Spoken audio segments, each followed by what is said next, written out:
Hello there, everyone. Today, we're going to be looking at the animated series GR Giant Robo. Now, Giant Robo is an original Japanese manga series produced by Mitsuraya Yonama. Uh, as you can probably guess, bad with names.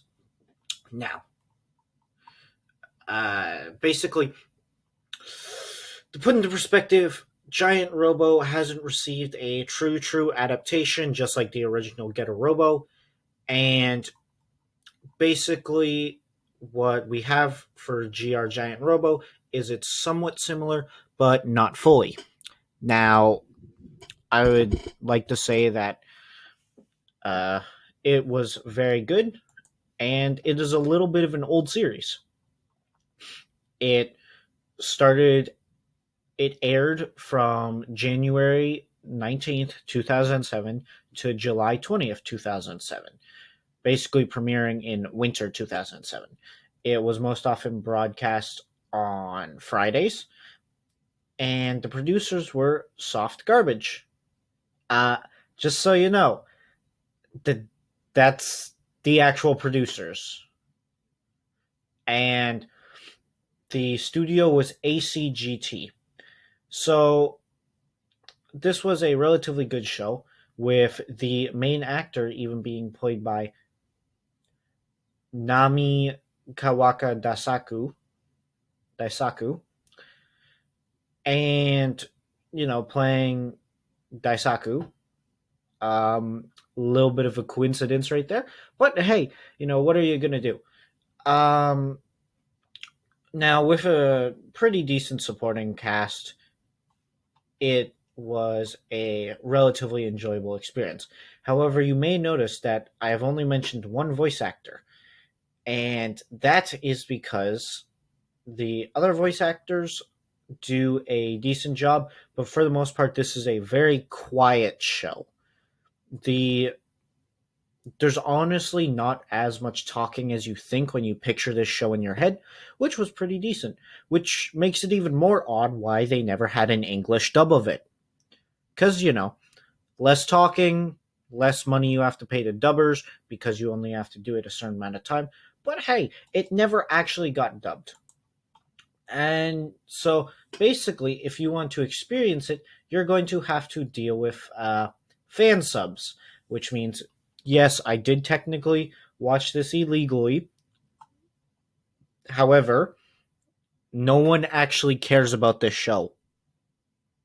So it really doesn't matter. Now, you may think I'm a little harsh, but I'm kind of right. Because I even did a YouTube search of, I typed in GR Giant Robo. Couldn't find a single review. Not a single review. So I'm going to be the very first ever. So congratulations, me. Now, I've already jotted down performances. It's a pretty good show, but talking about the actual story, it's not the best. It basically takes place in the future. What date we don't really know, but it is the future. There's a terrorist organization that uses giant robots and they're trying to take over the world, but not really. And then a boy gets into contact with the enormous Giant Robo 1 called GR1, which is where the GR in GR Giant Robo. Creative name. And after making a contract with it, he uses it to fight this evil organization and their mechanical beasts while learning fantastic secrets along the way. Now, only having 13 episodes does definitely limit this series, but another problem with, well, not necessarily a problem, actually a net positive, is that every episode is on average longer, spanning 26 minutes, which should, in theory, mean that there's more time to develop characters, more time to just do everything. But I would not necessarily say that's the case. Now, I would like to say that there's nothing real wrong with this show. It doesn't stand up to most other mecha shows.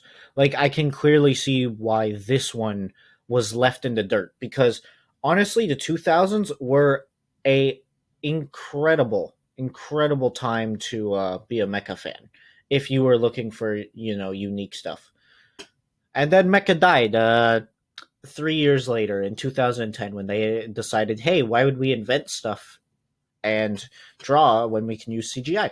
But enough about that. Time to talk about the animation of the show.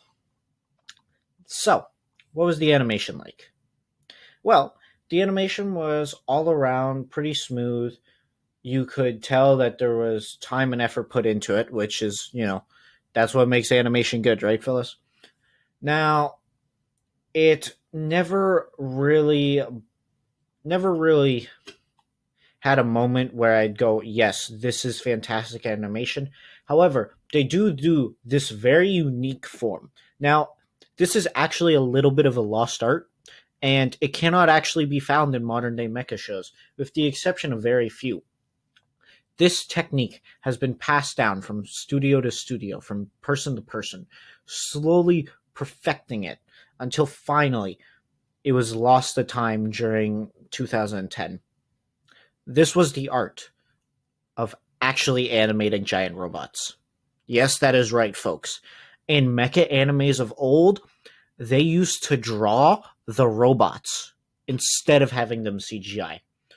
I know, it's a little bit of a stretch, and it was probably really grueling to do. I can't imagine what animating a 2D character in an anime would be like. It is truly incredible to just see how primitive they could use this stuff. Because as we all know, CGI in mecha anime is clearly so much better.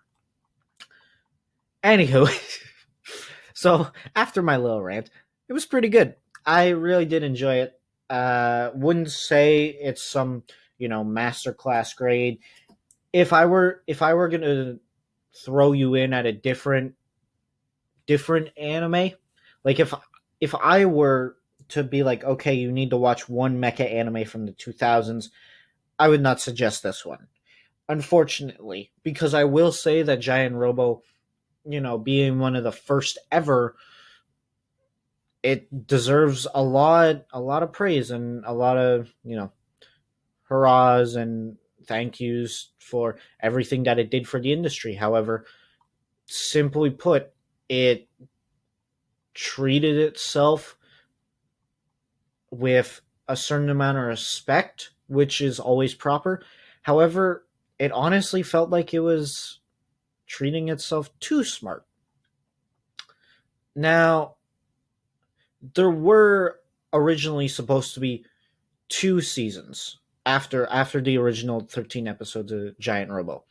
Now, they were canceled, but I have to say that even if they had these 2 seasons, I don't know how good the show would necessarily be and how memorable it is. You can clearly tell by the fact that the series were canceled that this didn't take off, especially since there's no official way to get it. So, apart from being something really obscure, it doesn't hold much merit, which I find very almost saddening. However, if I'm able to find one person in this world who has actually read it, please leave a comment and like the video. And hey, even if you haven't actually seen the video, tell me, do you think my opinion is wrong? Because I would really love to know. Oh wait, I forgot. I haven't even ranked it, so you can't judge my opinion yet. Alright, here's the masterful opinion. 5 out of 10. Literally right on the dot. It's a passing show. Wouldn't go too crazy about it. Alright, boys. It's relatively fun, enjoyable, a little bit confusing at times, a little bit weird, but mediocre show. Alright, that's all for now, folks. Sorry there was no One Piece chapter this week. I am sad about it too. But I am a mecha fan, so I better start reviewing mecha stuff.